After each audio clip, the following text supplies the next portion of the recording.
ఒక చిన్న బాబు చిరిగిన బట్టలతో ఎండిపోయిన ఒక చిన్న పొలంలో ఒంటరిగా కూర్చునుంటాడు. ఆ బాబుకి తినడానికి ఏమీ దొరకదు.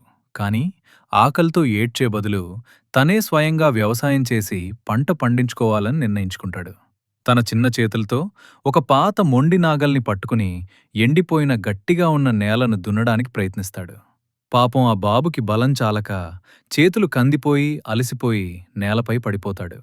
అప్పుడు ఆకాశం నుండి ఒక రంగురంగుల పక్షుల గుంపు ఎగురుతూ వచ్చి బాబు పరిస్థితి చూసి జాలిపడతాయి. పక్షులన్నీ కలిసి ఒక్కొక్కటిగా ఎండిపోయిన నేలపై వాలి వాటి ముక్కులతో నేలను తవ్వి చిన్న చిన్న గింజలను నాటుతాయి. ఆ తర్వాత పక్షులన్నీ వాటి రెక్కలను ఆడిస్తూ ఆకాశం వైపు ప్రార్థిస్తాయి. అప్పుడు ఆకాశంలో ఒక చిన్న మాయామేఘం ప్రత్యక్షమై ఆ పొలంపై పాలవర్షం కురిపిస్తుంది.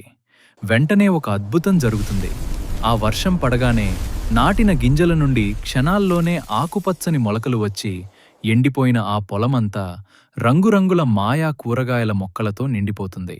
ఆ మొక్కలకు పండ్లకు బదులుగా రంగురంగుల ice cream corns, chocolates, tiffin బాక్సులు వేలాడుతూ ఉంటాయి. బాబు సంతోషంగా ఆ మొక్కల మధ్య పరిగెడుతూ ఒక కూరగాయను కోసి దాన్ని తెరవగానే అందులో వేడివేడి ఆహారం ఉంటుంది. బాబు కడుపు నిండా తిని తన కష్టానికి తోడ్పడిన ఆ పక్షులను చూసూసి సంతోషంగా నవ్వుతాడు. పక్షులన్నీ బాబు చుట్టూ తిరుగుతూ అతని సంతోషంలో పాలు పంచుకుంటాయి.